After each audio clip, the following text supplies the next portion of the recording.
శ్రీనివాస్ యాదవ్ గారు, జైపాల్ యాదవ్ అని మన ఏరియాలోనే 3 సార్లు ఎమ్మెల్యేగా చేశారు.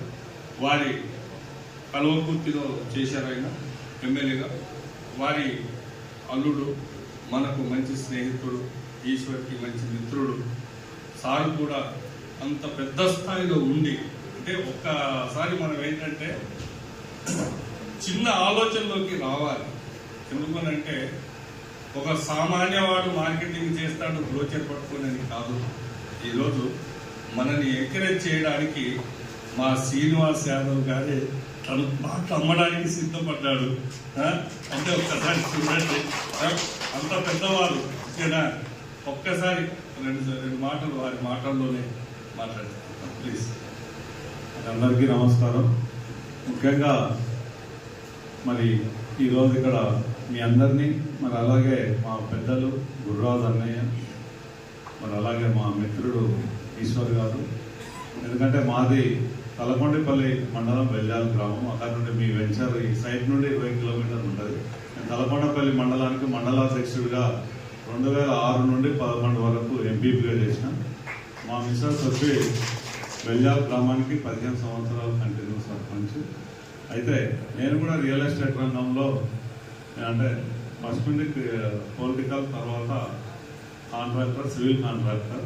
అలాగే రియల్ ఎస్టేట్ రంగంలో నేను 2004లోనే తలకొండపల్లి మండలంలో 300 నుండి 400 ఎకరాలు అక్కడ వివిఆర్ వెంచర్ కానీ, చలపతి కానీ, తర్వాత మన జై మాతాడి మన బాలాజీ రెడ్డి పిక్సి ఆ కాలంలోనే చేసినాము. ఇంకా పొలిటికల్ బిజీలో మధ్యలో రియల్ ఎస్టేట్లో రాలేదు. మళ్ళీ మొన్న నేను కూడా గతంలో 4 వెంచర్లు శాసనాల దగ్గర చేసాము. మరి ఇక్కడ ఎందుకంటే ముఖ్యంగా మరి మా ప్రాంతంలో రామ్కి ఇన్ఫ్రా డెవలప్మెంట్ సైట్ ఎక్సలెంట్.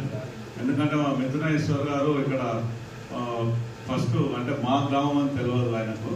ఇక్కడ మాకు కడతాల్లో చేసామంటే ఎక్కడంటే ఒకసారి సైట్ దగ్గర తీసుకెళ్తే ఇది మా గ్రామమే, మా మండలే, చాలా బాగుంటుంది. ఎందుకంటే 2 విషయాలు చెప్తున్నా. RRRకు మరి ORRకు మధ్యలో ఇక్కడ ఈ రెండింటి మధ్యలోనే ఉంటుంది సైట్.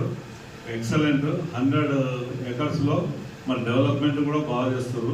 అన్నగారు అన్ని విషయాలు చెప్పారు. ఎందుకంటే ముఖ్యంగా తుప్పుగూడ నుండి 6 లైన్స్ అవుతుంది. ఎందుకంటే దీనికి కారణం కూడా ఇప్పుడు రేవంత్ రెడ్డి సీఎం అయిన తర్వాత ఆయన ఎక్కడన్నా కాదు, మా ప్రాంతమే, కల్వకుర్తి, మా మిత్రుడే. అతను నేను ఎంపీపీగా 2006 నుండి 11 వరకు ఉన్నా. అతను 2006లో జడ్పీటీసీ ఎన్నికైండు. కాబట్టి ఎవరికైనా ఒక ముఖ్యమంత్రి స్థాయిలో తన సొంత ప్రాంతాన్ని మరి వారి ప్రాంతాన్ని అభివృద్ధి చేసుకోవాలని ఉంటుంది. ఆయన ఆ అభివృద్ధి తలుపులో భాగంగానే ఈ 4th సిటీ నిర్మాణం.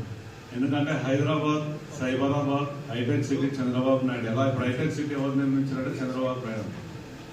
అలాగే ఉద్దేశంతో అతని తరతరాలు మరి నేను కూడా సీఎం అయిన ముఖ్యమంత్రి